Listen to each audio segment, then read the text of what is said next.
சம்ஸ்கிருத தின சுபகாமனாக. உலக சம்ஸ்கிருத தினத்தில் பாரத மக்கள் அனைவருக்கும் சம்ஸ்கிருத பாரதியின் வாழ்த்துக்கள். சம்ஸ்கிருதம் கற்க உங்கள் அனைவரையும் சம்ஸ்கிருத பாரதி அன்புடன் வரவேற்கிறது. சம்ஸ்கிருதம் கற்போம், பாரதத்தின் தொன்மையை கொண்டாடுவோம். இந்திய விண்வெளி ஆராய்ச்சி நிறுவனம் இஸ்ரோவின் தலைவர் ஸ்ரீ சோம்நாத் அவர்கள் தனது உரையில் பொறியியல், விஞ்ஞானம் மற்றும் செயற்கை நுண்ணறிவு போன்ற துறைகளின் கணினி மொழிகளில் சம்ஸ்கிருதத்தின் இணக்கம் மற்றும் அதீத பயன் போன்றவற்றை பற்றி விளக்குகிறார். The domain which I am familiar with is the Samskritam. Even to think that your earth is a sphere, it has a diameter, it has a circumference. I think all these thoughts that happened there that time, it didn't stay here. It traveled all the way through the Arabic travelers. It went to Europe, and thousands of years later, the knowledge came back to us in the form of discovery by the great scientists of the Western world.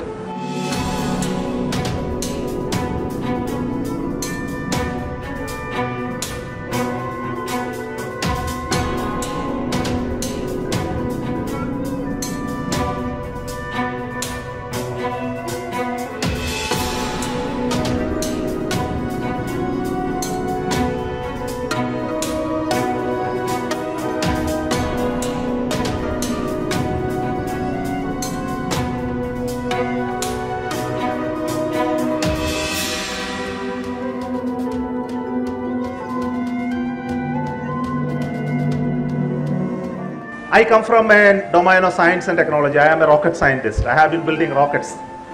So when I look at this journey of language in Sanskrit and the rocket science, the aeronautics that connects them, I am really fascinated many a times by the work of great scholars and that they have created such great books. The very first book which I have come across in Sanskrit, which talks about the domain which I am familiar with, is the Samskritam. Many of you would have known about this book. And this is the book specifically talks about the solar system, the sun, the planets, and how the planets move around the sun, the periodicity of this movement, the time scales which are involved, the size of this, the whole structure, even the size of the earth. Even to think that your earth is a sphere, it has a diameter, it has a circumference. I think all these thoughts that happened there that time, it didn't stay here. It traveled all the way through the Arabic travelers. It went to Europe, and thousands of years later, the knowledge came back to us in the form of discovery by the great scientists of the Western world.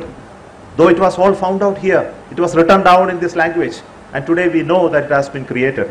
Varaha Mihira, through his Panchasiddhanta, we know much about it today. Lagadha, in the 1500 year BC, he has created the Vedanga Jyotisha. Aryabhata's work 1, Varaha Mihira's works, Bhaskara 1 and 2, Brahmagupta, it created the Brahmasputa Siddhanta, again a scientific work. Parameshwara and many others in Kerala, where I am coming from, wrote the Goladipika, which is again a very interesting book on astronomy. You know that many of the literature written in terms of the ideas like zero. If you subtract 1 from the 1, you get 0, Shunya, the concept of Shunya. And equally important is the concept of infinity. I think both of these are the findings of those great rishis, expressed in very beautiful poetic ways. Even you know the algebra, the concept, the mathematical concepts called algebra, the square root of numbers, very precisely expressed. Even Bothayana equated to Pythagoras theorem. You know, Bothayana was living in during 800 BC. Pythagoras came much later, and he expressed that for a right angle triangle, how the connections between sides are expressed beautifully in the concept of areas. Though he was not talking about square, but he was talking about areas. It's exactly the same theorem of Pythagoras, expressed beautifully in Sanskrit in 2 sentences. You can read that and understand the beauty of it. சம்ஸ்கிருதம் இலவசமாக கற்க ஆர்வமுள்ளவர்கள் தொடர்பு கொள்ள